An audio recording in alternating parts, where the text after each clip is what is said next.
ദേശനിവാസികൾക്ക് വരുന്ന കർത്താവായ യേശുക്രിസ്തുവിന്റെ നാമത്തിൽ ഞങ്ങളുടെ സ്നേഹവും വന്ദനവും.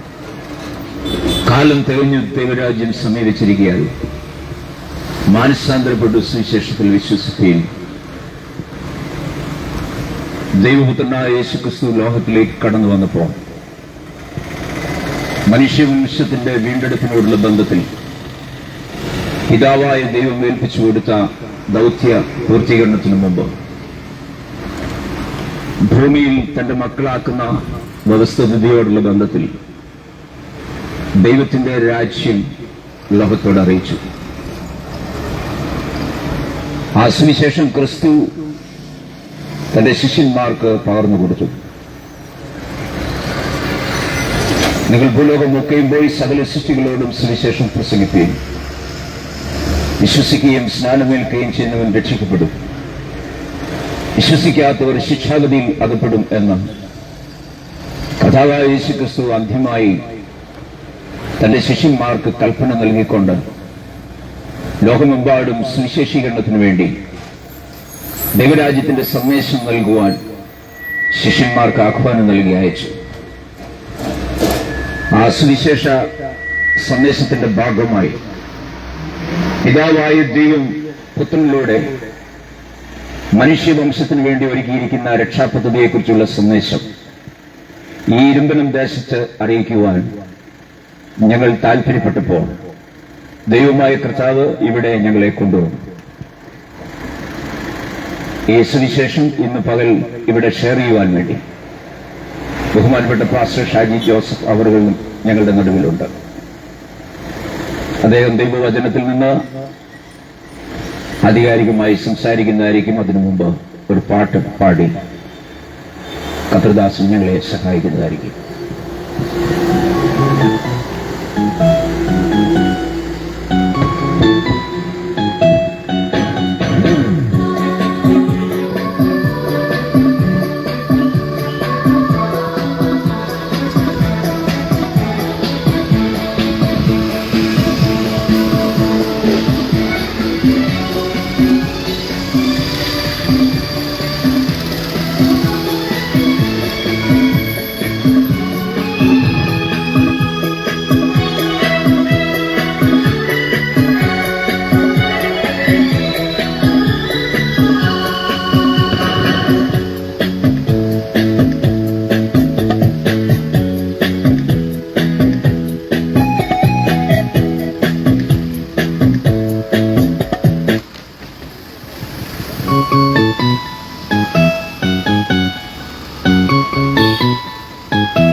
പ്രപഞ്ചസൃഷ്ടാവിൻ അത്യുന്നതം മഹോന്നതം സൃഷ്ടിജാല വൃന്ദങ്ങളെ പാടൂ കർത്താവിൻ സങ്കീർത്തനം, കർത്താവിൻ സങ്കീർത്തനം. ആകാശത്തിൻ കീഴിലെ ഗജാജന മണ്ണിടത്തിൽ രക്ഷകനമേശുനീ. ആകാശത്തിൻ കീഴിലെ ഗരാജന മണ്ണിടത്തിൽ രക്ഷകനമേശുവേ എല്ലാ നാവും നിന്റെ നാമം കീർത്തിക്കും അങ്ങ് മാത്രം സർവേശ്വരൻ അങ്ങ് മാത്രം രക്ഷകൻ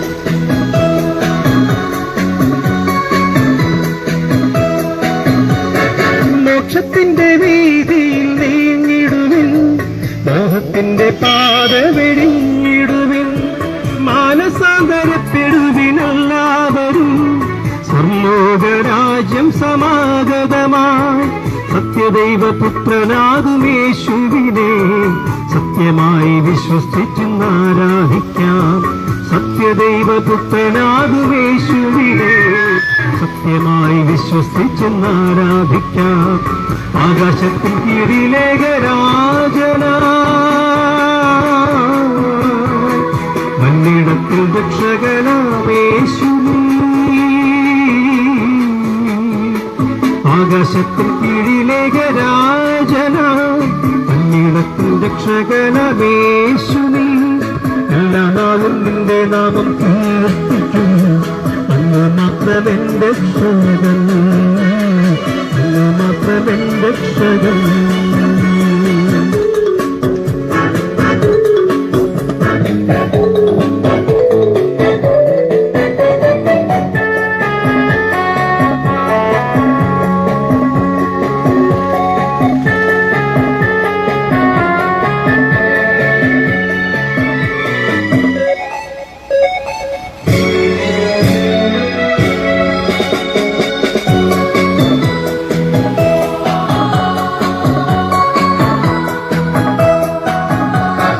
ലോകത്തിന്റെ തിന്മ കണ്ടു ഭയന്നിടല്ലേ കാലത്തിന്റെ മാറ്റം കണ്ടു പതറിടല്ലേ ശക്തനായ ദൈവത്തിന്റെ തൃക്കൈകളിൽ രക്ഷയോഗം ശക്തിയുണ്ടെന്നോർത്തിടുവിൻ നിത്യജീവനേകി നമ്മെ താങ്ങിടുവാൻ ഭക്തനായി ദൈവത്തിന്റെ കുഞ്ഞാടവൻ നിത്യജീവനേകി നമ്മെ താങ്ങിടുവാൻ ഭക്തനായി ദൈവത്തിന്റെ കുഞ്ഞാടവൻ പ്രപഞ്ച സൃഷ്ടാവിൻ നാമം അത്യുന്നതം മഹോന്നതം സൃഷ്ടിജാല വൃന്ദങ്ങളെ പാടൂ കർത്താവിൻ സങ്കീർത്തനം ഓ കർത്താവിൻ സങ്കീർത്തനം ആകാശത്തിൻ കീഴിലേഖരാജന മണ്ണിടത്തിൻ രക്ഷകനമേശുവേ ആകാശത്തിൻ കീഴിലേഖരാജനായി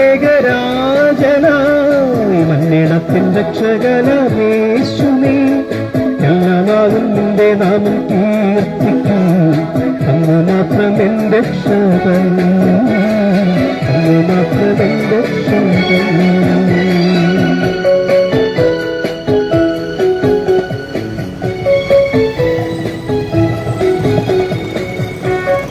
സൃഷ്ടമായ ദൈവത്തിന്റെ വലിയ നാമം വാഴ്ത്തപ്പെടുകയും മഹത്വപ്പെടുകയും ചെയ്യട്ടെ. സർവപ്രപഞ്ചത്തിന്റെ ഉടമസ്ഥനായ എന്റെയും നിങ്ങളുടെയും സൃഷ്ടാവായ ഉടമസ്ഥനായ ദൈവത്തിന് ഒരു സന്ദേശം മാനവരാശിയോട് പറയാനുണ്ട്. ആ സന്ദേശം അറിയിക്കാനാണ് ഈ ടീം ഈ ഇരുമ്പനം ദേശത്തിലൂടെ സീപോർട്ട് എയർപോർട്ട് റോഡ് ഇരുമ്പനം ദേശത്തിലൂടെ ഇപ്പോൾ കടന്നു പോകുന്നത്. ഇതൊരു ജാതിയുടെ മതത്തിന്റെ സംഘടനയുടെ ഗ്രൂപ്പിന്റെ സന്ദേശമല്ല, പകരം ജാതിയിലും മതത്തിലും സംഘടനയിലും ഗ്രൂപ്പിലും ഒന്നുമില്ലാത്ത സൃഷ്ടാവായ ദൈവത്തിന് മാനവരാശിയോട് പറയുവാനുള്ള സന്ദേശമാണിത്. മാനവരാശിക്ക് വേണ്ടി ദൈവമൊരുക്കിയ ഭാവിയെക്കുറിച്ച് നിങ്ങളെ അറിയിക്കുന്ന ഈ സന്ദേശത്തെയാണ് വിശുദ്ധ ബൈബിൾ സുവിശേഷം എന്ന് പറയുന്നത്, ആ സുവിശേഷത്തിന്റെ ഉള്ളിലെ ഒരു പ്രധാന ഭാഗമാണ് രക്ഷയുടെ സുവിശേഷം. മതങ്ങൾ എന്ന് പറയുന്നത് ദൈവത്തെ അന്വേഷിച്ചുകൊണ്ടുള്ള മനുഷ്യന്റെ യാത്രയാണ് മതങ്ങൾ. എന്നാൽ ദൈവരാജ്യ സുവിശേഷം എന്ന് പറയുന്നത് ദൈവം മനുഷ്യർക്ക് വേണ്ടി ഒരുക്കിയിരിക്കുന്ന ഭാവിയാണ്. അതുകൊണ്ട് പ്രിയ സഹോദരങ്ങളെ, ദൈവം മനുഷ്യർക്ക് വേണ്ടി ഒരുക്കിയിരിക്കുന്ന ഭാവിയെ കുറിച്ച് നിങ്ങളോട് അറിയിച്ചുകൊണ്ട് ഞങ്ങൾ കടന്നു പോവുകയാണ്. അതിന് തൊട്ടു മുമ്പായി മനുഷ്യർക്ക് വേണ്ടി ഒരുക്കുന്ന ഭാവിയെക്കുറിച്ച് ഒരു നിമിഷം നമ്മളൊന്ന് ചിന്തിച്ചുകൊണ്ട്, നമ്മളെല്ലാവരും ഇതാ അധ്വാനിക്കുന്നു. ഹോട്ടലുകളിൽ, ടാക്സിയിൽ, ഓട്ടോറിക്ഷയിൽ, നമ്മളുടെ ബിസിനസ്സിലൊക്കെ നമ്മൾ അധ്വാനിക്കുന്നു. നമ്മൾ ചോദിച്ചാൽ പറയും, എന്തിനാ നീ ഇങ്ങനെ അധ്വാനിക്കുന്നത്? അദ്ദേഹം പറയും, അല്ലെങ്കിൽ അവൾ പറയും, ഞാൻ എന്റെ വയറ്റിപ്പഴപ്പിന് വേണ്ടിയാണ് അധ്വാനിക്കുന്നത്. നല്ല കാര്യം. എന്നാൽ വയറ്റിപ്പഴപ്പ് നടന്നു കഴിഞ്ഞാൽ പിന്നെയും നമ്മൾ അധ്വാനിക്കുന്നത് എന്തിനാണെന്ന് ചോദിച്ചു കഴിഞ്ഞാൽ, എനിക്ക് ലോകത്തിൽ വലിയവനാകണം. അങ്ങനെ ലോകത്തിൽ വലിയവനാകാൻ, ഒരു ഹീറോ ആകാൻ വേണ്ടി നമ്മൾ അധ്വാനിച്ചും പ്രവർത്തിച്ചും, പക്ഷേ അവസാനം നമ്മളൊരു സീറോ ആയി അവസാനിക്കുന്നു എന്നുള്ള അസത്യം നാം മനഃപൂർവ്വം മറന്നു കളയുന്നു. നമുക്ക് മുമ്പ് നമ്മുടെ മാതാപിതാക്കന്മാർ, ഇതിനു മുമ്പ് അനേക ശ്രേഷ്ഠന്മാരായ വ്യക്തികളൊക്കെ ഈ ഭൂമിയിൽ ജീവിച്ച് കടന്നുപോയിട്ടുണ്ട്. ഇപ്പോൾ നാം ഇവിടെ ജീവിക്കുന്നു. അവരെല്ലാം ഇവിടെ അധ്വാനിച്ച ഹീറോ ആകാൻ, ശ്രേഷ്ഠന്മാരാകാൻ നോക്കിയതാണ്. പക്ഷേ മരണം അവരെ സീറോ ആക്കി ഇവിടുന്ന് കൊണ്ടുപോയി. അവരോടിയത് അധ്വാനിച്ചതെല്ലാം വെറുതെയായി. അങ്ങനെ വെറുതെ അധ്വാനിക്കുന്ന ഒരു കൂട്ടമാണ് മനുഷ്യർ എന്ന് ക്രിസ്തു നേരത്തെ പറഞ്ഞിട്ടുണ്ട്. Flush profit nothing. ജഡത്തിന് യാതൊരു പ്രയോജനവുമില്ല, യാതൊരു ലാഭവുമില്ല. അങ്ങനെ ജഡത്തിലോടി ആ ജഡത്തെ മണ്ണിലേക്ക് നമ്മൾ അയക്കുന്നതല്ല, നിർബന്ധപൂർവ്വം നമ്മൾ ചേരപ്പെടുകയാണ് മരണത്തിലൂടെ. അങ്ങനെ ഹീറോ ആകാൻ നോക്കി സീറോ ആയി പോകുന്ന മനുഷ്യന്റെ പദ്ധതിക്ക് മുമ്പിൽ സൃഷ്ടാവ് മറ്റൊരു ഭാവി മനുഷ്യന് വേണ്ടി ഒരുക്കിയിരിക്കുന്നു എന്ന് അറിയിക്കുന്ന സന്ദേശമാണിത്, രാജത്വ സുവിശേഷം. എന്താണ് രാജത്വ സുവിശേഷം എന്ന് പറഞ്ഞാൽ, ദൈവത്തോടുകൂടെ ജീവിക്കാൻ ദൈവം മനുഷ്യനെ ഇൻവൈറ്റ് ചെയ്യുകയും അപ്പോൾ തന്നെ ആ ഇൻവിറ്റേഷൻ സ്വീകരിച്ച് ദൈവത്തിലെത്തുന്ന മനുഷ്യർ ഈ ഭൂമിയുടെ നിത്യം വാഴുന്ന ഗവൺമെന്റിലെ ദൈവപുത്രന്മാരായ രാജാക്കന്മാരായിരിക്കും എന്നുള്ള സന്ദേശം നിങ്ങളെ അറിയിക്കുകയാണ്. വിശുദ്ധ ബൈബിൾ ഇങ്ങനെ പറയുന്നു, രാജത്വത്തിന്റെ ഈ സുവിശേഷം സർവ്വ രാഷ്ട്രങ്ങൾക്കും സാക്ഷ്യമായി ലോകത്തിന്റെ അതിർത്തികളോളം അറിയിക്കും. അതോടെ യുഗം അവസാനിക്കും. അതോടെ മനുഷ്യർ വാഴുന്ന ഗവൺമെന്റുകളുടെ യുഗം തീർന്ന് ദൈവപുത്രന്മാർ വാഴുന്ന ഗവൺമെന്റ് ആരംഭിക്കും. ആ ഗവൺമെന്റ് ലീഡ് ചെയ്യുന്നത് യേശുക്രിസ്തു, ദൈവത്തിന്റെ പുത്രനായ യേശുക്രിസ്തു ആയിരിക്കും. അതുപോലെ വിശുദ്ധ ബൈബിൾ പറയുന്നത് ഗവൺമെന്റ് അവന്റെ തോളിലിരിക്കും, ക്രിസ്തുവിന്റെ തോളിലിരിക്കും. അങ്ങനെ ആ ഗവൺമെന്റിൽ ക്രിസ്തുവോടുകൂടെ ദൈവത്തിന്റെ മക്കളായ രാജാക്കന്മാരായി ഒരു ഇൻവിറ്റേഷൻ ദൈവം നമുക്ക് നൽകിയിരിക്കുകയാണ്. അപ്പോൾ ദൈവരാജ്യ സുവിശേഷം എന്തെന്ന് ചോദിച്ചു കഴിഞ്ഞാൽ, ദൈവം മനുഷ്യർക്ക് വേണ്ടി ഒരുക്കിയിരിക്കുന്ന മനുഷ്യന്റെ യാത്രയാണ് മതങ്ങൾ. ഇതൊരു മത സന്ദേശമല്ല.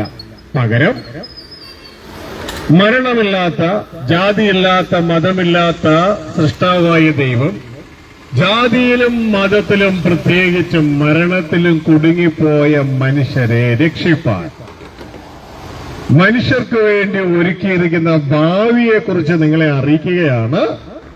ദൈവത്തോടുകൂടിയുള്ള ജീവിതമാണ് ആ ഭാവി. അതാണ് ദൈവരാജ്യ സുവിശേഷം.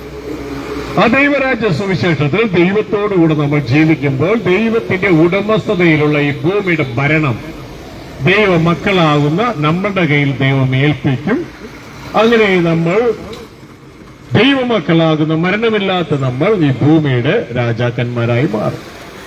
അപ്പൊ ഈ സന്ദേശം നിങ്ങളെ അറിയിക്കുകയാണ്. അപ്പൊ ഈ സന്ദേശം ഏറ്റെടുത്ത് നിങ്ങൾ ആരെങ്കിലും ദൈവത്തോടുകൂടെ ജീവിപ്പാൻ താല്പര്യപ്പെടുന്നുവെങ്കിൽ അതിന് എന്ത് ചെയ്യണമെന്നാണ് അടുത്തത് പറയാൻ പോകുന്നത്. ഇവിടെ ദൈവത്തിന്റെ വചനം പറയുന്നു, യെശയ്യാ പ്രവാചകന്റെ പുസ്തകം 53:1 ഞങ്ങൾ കേൾപ്പിച്ച ഈ റിപ്പോർട്ട് ആര് വിശ്വസിച്ചു? അപ്പൊ ഇപ്പോൾ നിങ്ങൾ കേട്ടതാണ് ആ റിപ്പോർട്ട്. അതാണ് യേശുക്രിസ്തു ഭൂമിയിൽ വന്ന് പ്രസംഗിച്ച ദൈവരാജ്യത്തെ സുവിശേഷം. അതാണ് ദൈവത്തോടുകൂടെ ജീവിക്കാനുള്ള ഇൻവിറ്റേഷനാണ് അതിലൂടെ നിങ്ങൾക്ക് തരുന്നത്. അപ്പോൾ നിങ്ങൾ ചിലരെങ്കിലും ചോദിക്കും, അതിനുവേണ്ടി ഞങ്ങൾ എന്താണ് ചെയ്യേണ്ടത്? പ്രിയ സഹോദരങ്ങളെ, ഞാൻ നിങ്ങൾ ഒരു കാര്യം ചെയ്തിട്ട് അതിലേക്ക് എത്താൻ പറ്റുകയില്ല. പകരം ദൈവം നമുക്ക് വേണ്ടി നാം അതിലേക്ക് എത്തുവാൻ തക്കവണ്ണം ഉള്ള കാര്യങ്ങൾ ചെയ്തിട്ടുണ്ട്. നമ്മളുടെ പുണ്യകർമ്മങ്ങൾ കൊണ്ടൊന്നും അവിടെ എത്താൻ കഴിയുകയില്ല.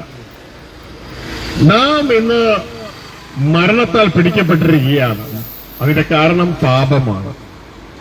പാപനിമിത്തം മരണത്താൽ പിടിക്കപ്പെട്ട് ലോകമെന്ന ജയിലിൽ, പിശാച് എന്ന ജയിലറുടെ കീഴിൽ നാം ആയിരിക്കുന്നു എന്നുള്ള കാര്യം നമുക്കറിയില്ല. എന്നാൽ നമ്മുടെ സൃഷ്ടാവായ ദൈവം ഇതെല്ലാം അറിയുന്നു. ആ സൃഷ്ടാവായ ദൈവം നാം ഓരോരുത്തരും തന്നോടുകൂടെ ദൈവത്തോടുകൂടെ ജീവിക്കേണ്ടതിന് നമ്മളെ രക്ഷിക്കുവാൻ തക്കവണ്ണം തന്റെ പുത്രനായ ക്രിസ്തുവിനെ, വചനമെന്ന് മറുപേരുള്ള ക്രിസ്തുവിനെ, വചനം മാംസമായി 2000 വർഷങ്ങൾക്ക് മുമ്പ് യേശു എന്ന പേരിൽ ഈ ഭൂമിയിൽ അയച്ചു. യേശു എന്ന വാക്കിന്റെ അർത്ഥം രക്ഷകൻ എന്നാണ്. നമ്മളെ രക്ഷിക്കുന്ന രക്ഷകൻ.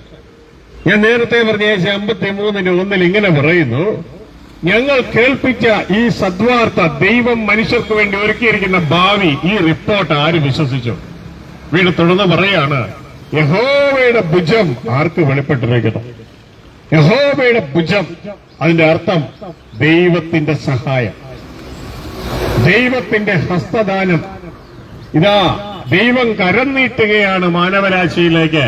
നിന്നെ രക്ഷിക്കുവാൻ മുങ്ങിച്ചാകുന്ന ഒരുവൻ കൈ ഉയർത്തി പിടയ്ക്കുമ്പോ മറ്റൊരു കൈ വന്ന് അവന്റെ കൈയിലേക്ക് പിടിക്കുന്നത് പോലെ സ്വർഗത്തിലെ ദൈവം കൈനീട്ടി തരികയാണ്. മകനെ, നിന്നെ രക്ഷിച്ചെടുക്കുവാനുള്ള എന്റെ ഭുജമാണ് എന്റെ പുത്രനായ ക്രിസ്തു. ആ ക്രിസ്തു എന്ന ആ ഭുജം ഞാനിതാ നീട്ടുകയാണ്. ആ ക്രിസ്തുവിൽ നീ പിടിച്ചാൽ, ആ നീട്ടപ്പെട്ട കൈയിൽ നീ പിടിച്ചാൽ നിനക്ക് മരണമെന്ന ആ ചുഴിയിൽ നിന്ന് രക്ഷപ്പെടാം. എങ്ങനെ? എന്റെ പുത്രനായ ക്രിസ്തു നിന്റെ പാപങ്ങൾക്ക് യാഗമായി, കാൽവറി ക്രൂശിൽ യാഗമായി.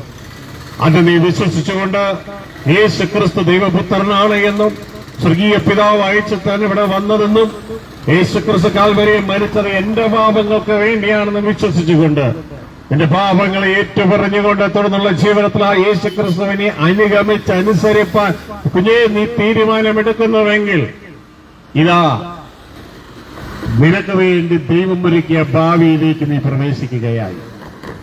പ്രിയ സഹോദര, പ്രിയ സഹോദരി, അപ്പോൾ പറഞ്ഞതിന്റെ ചുരുക്കം ഇതാണ്, ദൈവത്തോടുകൂടെ ജീവിപ്പാനാണ് ദൈവം നമ്മളെ സൃഷ്ടിച്ചാക്കിയത്.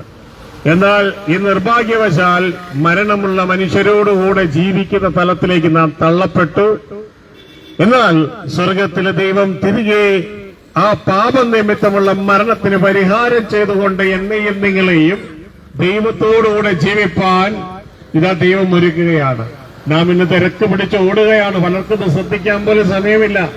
എങ്ങോട്ടേക്കാണ് ഓടുന്നതെന്ന് ചോദിച്ചു കഴിഞ്ഞാൽ മരണത്തിലേക്കാണ് ഓടുന്നത്. എന്നാൽ സ്നേഹനിധിയായ നിന്റെ ദൈവം നീ മരണത്തിലേക്ക്, ഒരു ചിതയിലേക്ക്, ഒരു ശവത്തേരയിലേക്ക് നീ ചെല്ലുന്നതിന് മുമ്പ് നിന്നെ അറിയിക്കുന്ന സദ്വാർത്തയാണ്, നീയാണ് അടുത്ത ഭൂമിയുടെ രാജാവ്, നീയാണ് ദൈവത്തിന്റെ മകൻ. നിന്റെ ദൈവത്തോടുകൂടെ ജീവിപ്പാൻ ഇൻവൈറ്റ് ചെയ്യുന്ന ഈ സദ്വാർത്ത, ഈ സുവിശേഷം പ്രിയ മകനെ, മകളെ നിന്നെ അറിയിക്കുകയാണ്. ഇത് അറിഞ്ഞില്ല, കേട്ടില്ല എന്ന് നീ പറയരുത്. മരണം നിന്നെ പിടികൂടുന്നതിന് മുമ്പ് മരണത്തെ പിടികൂടുവാൻ നിന്നെ സഹായിക്കുന്ന ഈ സദ്വാർത്ത, ഈ സുവിശേഷം നീ കേട്ട് മനസ്സിലാക്കിക്കൊണ്ട് യേശു ക്രിസ്തുവിന്റെ നാമം വിളിച്ചപേക്ഷിച്ചുകൊണ്ട് യേശുവിനെ ഹൃദയത്തിൽ രക്ഷകനും കർത്താവുമായി സ്വീകരിച്ചുകൊണ്ട് യേശുവിനെ അനുഗമിച്ച് അനുസരിപ്പാൻ പ്രിയമകനെ, പ്രിയമകളെ നിന്നെ ഓർപ്പിക്കുകയാണ്. ഞാനത് കണ്ടില്ല, കേട്ടില്ല എന്ന് ഈ ഇരുമ്പനം ദേശത്തെ ജനങ്ങൾ ഇനി പറയുവാനായിട്ട് അടിയാകരുത്. ഇതാ രാജ്യത്വത്തിന്റെ സുവിശേഷം സർവ്വരാഷ്ട്രങ്ങൾക്ക് സാക്ഷ്യമായി അറിയിക്കുന്നതിന്റെ ഭാഗമായി ഈ സന്ദേശം ഇതാ ഇപ്പോൾ നിങ്ങളെയും അറിയിച്ചിരിക്കുകയാണ്. ഈ സന്ദേശം ഏറ്റെടുത്ത് ക്രിസ്തുവെ അനുഗമിച്ചനുസരിച്ചുകൊണ്ട് ആ ദൈവപിതാവോട് ഒരുമിച്ച് ക്രിസ്തുവിൽ ജീവിപ്പാൻ നിങ്ങളെ ഏവരെയും ക്ഷണിക്കുകയാണ്. അതിനായി ദൈവം നിങ്ങളെ ഏവരെ സഹായിക്കട്ടെ. ഇതിനെക്കുറിച്ച് കൂടുതൽ അറിയാൻ നിങ്ങൾ താല്പര്യപ്പെടുന്നുവെങ്കിൽ ഞങ്ങളുടെ സഹോദരങ്ങൾ നിങ്ങളുടെ അടുക്കൽ 2 നോട്ടീസുകൾ കൊണ്ട് തന്നിട്ടുണ്ട്. അതിൽ ഒന്ന് ഒരു ട്രാക്റ്റാണ്. ദൈവരാജ്യത്തെക്കുറിച്ചുള്ള, മനുഷ്യന്റെ ഭാവിയെക്കുറിച്ചുള്ള ദൈവത്തിന്റെ പദ്ധതിയാണ് അതിൽ എഴുതിയിരിക്കുന്നത്. ദൈവരാജ്യത്തെ സുവിശേഷമാണ് അതിൽ എഴുതിയിരിക്കുന്നത്. മറ്റൊന്ന് എറണാകുളം പൂക്കാട്ടുപടിക്കടുത്ത് പഞ്ചായത്ത് റോഡ് എന്ന് പറയുന്ന സ്ഥലത്ത് പ്രാർത്ഥനാലയം എന്ന് പറയുന്നൊരു ധ്യാന കേന്ദ്രമുണ്ട്. അതിന്റെ നോട്ടീസാണ്. എല്ലാ മാസത്തിന്റെ ആദ്യ തിങ്കളാഴ്ച ആരംഭിച്ച് ശനിയാഴ്ച അവസാനിക്കുന്ന 6 ദിവസം നീണ്ടു നിൽക്കുന്ന ഒരു വചനധ്യാനം. ആ വചനധ്യാനത്തിൽ ദൈവ രാജ്യത്തെക്കുറിച്ചുള്ള കൂടുതലായിട്ടുള്ള അണ്ടർസ്റ്റാൻഡിംഗ് നിങ്ങൾക്ക് ലഭിക്കുന്നതായിരിക്കും. നിങ്ങളേവരെയും അതിലേക്ക് ക്ഷണിക്കുകയാണ്.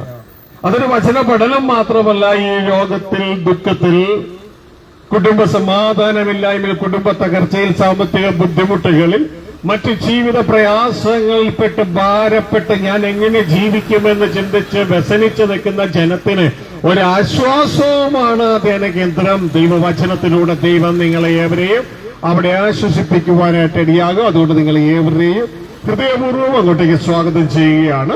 ഈ മാസത്തെ ധ്യാനം മറ്റന്നാൾ തുടങ്ങുകയാണ്. ഒക്ടോബർ 7-ാം തീയതിയാണ്. നിങ്ങളേവരെയും അങ്ങോട്ടേക്ക് ക്ഷണിക്കുകയാണ്. ദൈവം നിങ്ങളെ അവരെ സഹായിക്കട്ടെ, കൂട്ടായിരിക്കട്ടെ. കൂടുതലായി നിങ്ങൾ അറിയാൻ താല്പര്യപ്പെടുന്നുവെങ്കിൽ ആ നോട്ടീസിന്റെ അട്രാക്റ്റിന്റെ താഴെ ഞങ്ങളുടെ മൊബൈൽ നമ്പറുകൾ രേഖപ്പെടുത്തിയിട്ടുണ്ട്.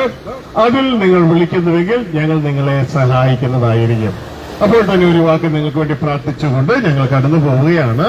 ശ്രദ്ധിക്കുക, മറക്കരുത്, നിന്റെ ദൈവത്തോടുകൂടെ ജീവിപ്പാൻ നീ ഒരുങ്ങുക.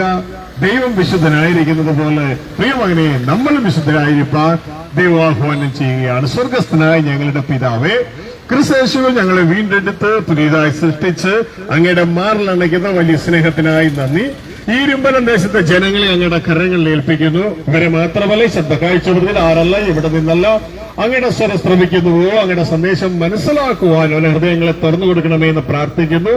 അങ്ങയോടൊപ്പം ജീവിപ്പാൻ അവരെ ഒരുക്കണമെന്ന് പ്രാർത്ഥിക്കുന്നു. മാത്രമല്ല, ഇവരുടെ സകല ആവശ്യങ്ങളുടെ മേലും, ആത്മീയമായത്, മാനസികമായത്, ശാരീരികമായത്, സാമൂഹ്യമായും എല്ലാ ആവശ്യങ്ങളുടെ മേലും അങ്ങ് കൂട്ടായിരിക്കണമേ. ഇവരെയും ഇവരുടെ മാതാപിതാക്കന്മാരെയും ഇവരുടെ മക്കളെയും ഇവർക്കുള്ള ബിസിനസിനെയും ജോലിയെയും സർവ്വസമ്പത്തിനെയും ആരോഗ്യത്തെയും എല്ലാം അങ്ങയുടെ നാമത്തിൽ അനുഗ്രഹിക്കുന്നത് ഇവർ നിത്യം ഒരു അനുഗ്രഹമായിരിക്കട്ടെ. നന്ദി, നമസ്കാരം.